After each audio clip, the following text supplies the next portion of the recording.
Good day, everyone. I'd like to start by asking, have you ever wondered where our meat came from?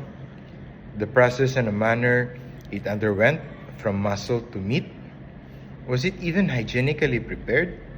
Do they have some food safety certifications? If I happen to catch your curiosity, please lend me your 10 minutes of your precious time. So without further ado, my research paper is entitled Impediments in Attaining the National Meat Inspection Service License to Operate Among Non-Licensed Meat Establishment Improvement Program Recipients in Northern Mindanao. I am Dr. Niel Oliver A. Baradas, a veterinarian by profession, currently connected with the National Meat Inspection Service as Senior Meat Control Officer and with Master in Public Administration Program of Xavier University, Ateneo de Cagayan. Based on the Philippine Abattoir Development Master Plan, 80% of the slaughterhouses in the Philippines were owned and operated by local government units. Unfortunately, 90% of which failed to comply with the national food safety standards.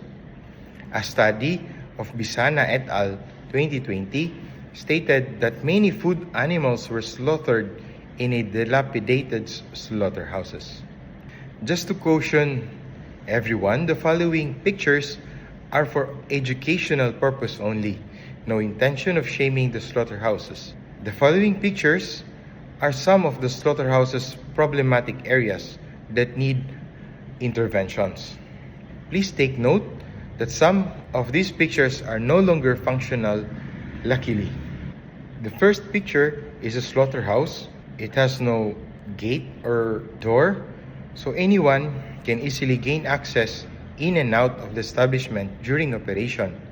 Also, stray animals can easily get in. The next picture is a deherring table corroded with rust.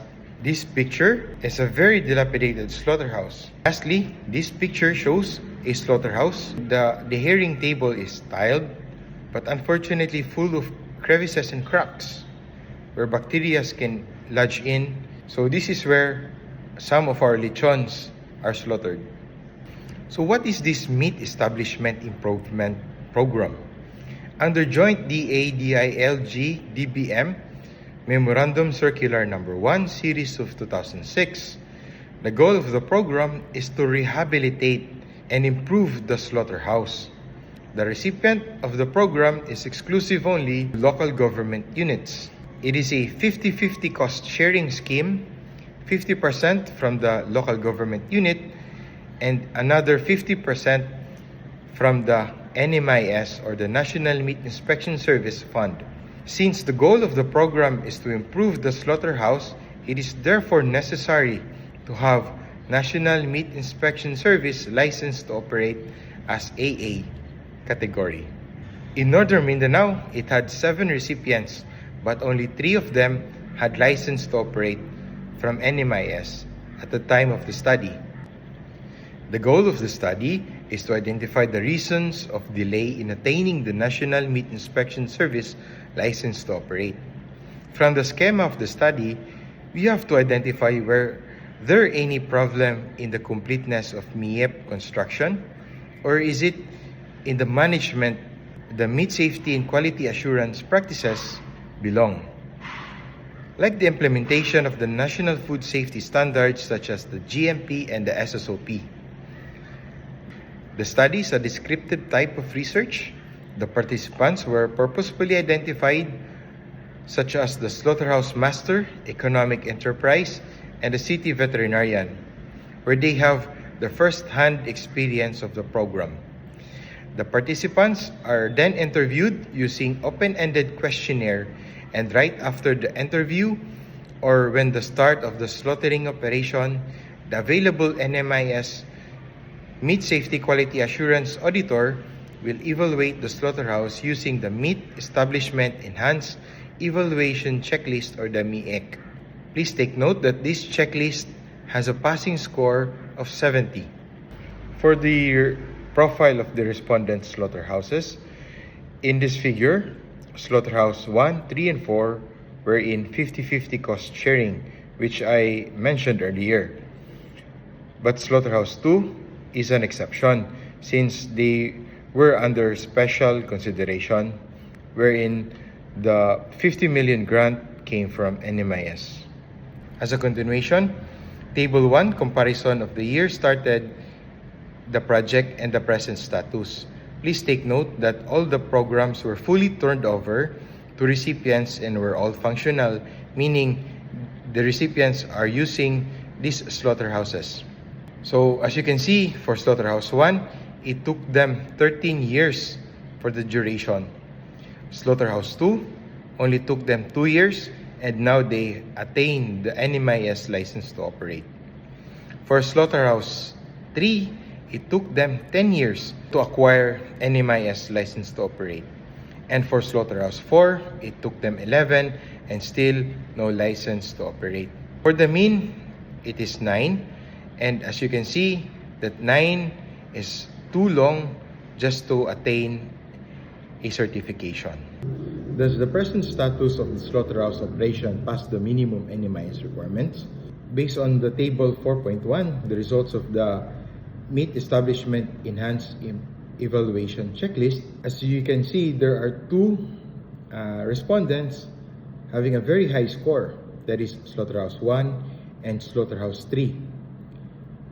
While there is one respondent with a very low score compared to the mean, and that is Slaughterhouse 4, which is only 44.97. We should take note that the passing score using the MEAC checklist is 70. And if you compare it to the mean, that is 77.26, it has a very huge difference. So we go now for the thematic problems relating to structure. 3 out of 4 made mention that there is a problem in the interpretation and execution of the floor plan and revision in the structural design. 2 out of 4 made mention there is an incomplete infrastructure scope. 1 out of 4 made mention that ground preparation in the building site. 2 out of 4 also made mention that they have found defects in the equipment. 1 out of 4 made mention that contractors should be expert in the field. For management-related problems encountered in the MEP, here are the thematic management problems. 2 out of 4 made mention that there are changes in the administration and priorities. All of the participants made mention that not all components were included in the budget plan and the proposal. Another problem is 1 out of 4 made mention that the GMP SSOP implementation not practiced due to personnel resistance. 1 out of 4 made mention that there is a lack of personnel assignment in the project. So in summary, the primary drive of the study is to understand and identify thematic problem areas in the MEP program that may have caused the delay in attaining National Food Safety Certification. As a ways forward, since we already know and identify and understand the thematic problems, we can now avoid recurring problems. We can now suggest to include penalty sanction clause in the Memorandum of Understanding. We also would like to suggest to have an improved study applicable to other regions in the country. And lastly, we can now suggest to revisit or amend probably part of the Joint Memorandum Circular Number 1, Series of 2006. For the conclusion, individual efforts in managing the slaughterhouse has a huge impact in achieving the accreditation or the certification. 9 years on the average to attain certification is quite long duration to have a very important program that is food safety. 2 recipients had a very high score, and it is noteworthy that one had a very low score compared to the mean of 77.46. And lastly, MEP may correct floor dressing but not enough in attaining a food safety certification, which lead to a more globally competitive meat industry. And here are some of my references. That's all. Thank you for listening.